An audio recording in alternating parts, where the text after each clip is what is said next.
It's no good blocking out all of this time for all these tasks and giving yourself the minimum amount of time to get things done. And then as the day gets along, you feel like you're still on the first task and you should be 3 or 4 in because you didn't give yourself enough time.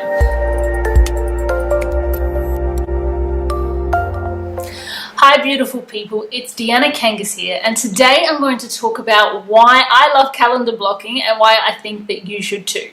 Now, if you're not familiar with the term calendar blocking, essentially what it means is that you block out sections of time in your calendar, usually on your computer or your phone, like you would for an appointment, but for all of the other tasks you do on a day-to-day basis. Now, the main thing about calendar blocking and where most people get it wrong is that they only use it during work hours.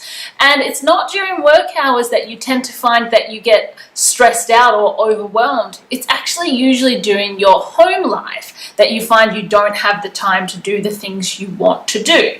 Now, if you're someone like myself who's a business owner or a busy person who works a lot of hours, and you find that you just can't keep on top of doing all of the things that you actually want to do with your spare time, it's probably because you're used to overcommitting yourself. Now, I am terribly guilty of overcommitting myself. I do it all of the time.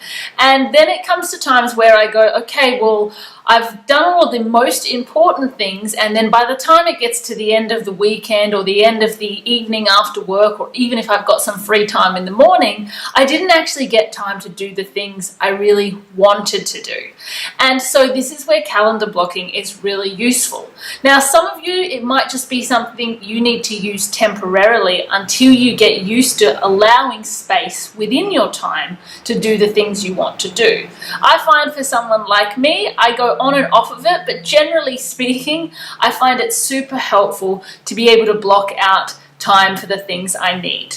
Now, when it comes to calendar blocking, my top tips are: number 1, make sure you leave enough time for the tasks you have to do. It's no good blocking out all of this time for all these tasks and giving yourself the minimum amount of time to get things done. And then as the day gets along, you feel like you're still on the first task and you should be 3 or 4 in because you didn't give yourself enough time. Set aside an adequate amount of time to make sure that you feel like you can get something accomplished, and even have a few minutes to spare to get up, make yourself a cup of tea, or have a bit of a stretch and get some fresh air if you want to. Number 2 is to make sure you schedule in the fun things that you need to do.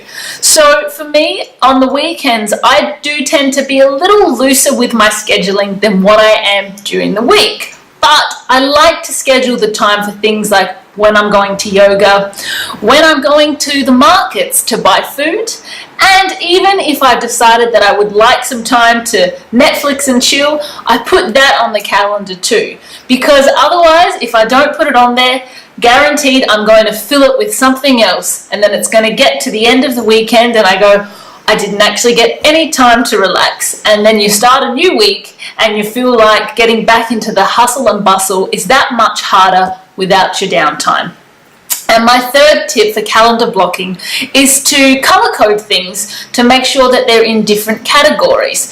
So I'll insert a copy of my screen here so that you can see exactly what I do. Alright, so as you can see here, I've got my day all displayed out for today.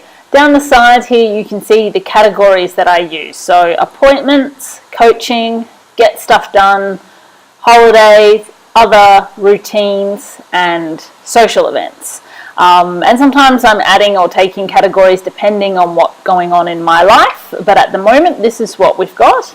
So each morning I like to go to yoga at 6:30 in the morning. I tend to get up at about 5:30 and get myself organized before I go to yoga. And then when I come back, I start my morning routine. And morning routine, you can specifically schedule out things in your morning routine if you like to plan it this far. I find that I tend to do the same things in my morning routine on a daily basis, but sometimes the order varies. So I just have it blocked out as a chunk, and in there is things like having a shower, putting my makeup on, making my breakfast, eating my breakfast, and during that time I might work on something. I might have a little bit of free time, or I might work on some videos. And then I also prep my food for the day to take to work with me. Because I work mainly in the afternoons and the evenings, I take all my meals with me to make sure I'm always eating well. But if you want to know more about those videos, a morning routine, and perhaps what I eat as well as a business owner, then make a comment in the comments below and I'll be sure to get some of those out to you. And then about 10 o'clock I walk to work. Lucky work for me is my studio is only 5 minutes up the road. So I sort of walk there around 10 a.m. And then I give myself about 45 minutes of free time when I get there to do things like make a coffee, check my emails, add any other tasks to my list of the day, or delegate them on different days as well. And just get all the little admin-y tasks tidied up so that about 11 o'clock I'm ready to start work. Now, majority of my time isn't spent coaching anymore. I coach my coaches and then they coach everybody else. So a lot of my time is spent working on the business these days. But you can see my get stuff done. I've blocked out decent amounts of time depending on what it is. My coaching is in a different color. And then when I finish early on a Thursday, which is great. I usually have a much shorter day on a Thursday, so I come home, I've blocked out some time for dinner, and in that time I'll probably do some meal prep for the next day as well. And then I can schedule whatever I like for the evening time. So usually this is something to do with learning, either it's an online course or some reading, or if I am feeling particularly exhausted, it might be some free time. But I tend to utilize, I only have one evening a week at home, which is on a Thursday, so I tend to try and utilize that for whatever I feel like I want to catch up on, and just something that I really look forward to doing in that time. So I haven't decided what I'm going to put in there for tonight yet. And then I have a reminder on my phone to get ready to bed so that I can get up again the next morning, because I tend to get up about 5:30 and I want to make sure that I get plenty of sleep. So I really hope my top tips for calendar blocking help you out, and I'd highly encourage you to give it a go. And if you've got any other tips or anything else that you'd like to share, please leave it in the comments below so that we can share it with the rest of the community. Thanks so much for watching. Make sure you hit like and subscribe, and I'll see you in the next video.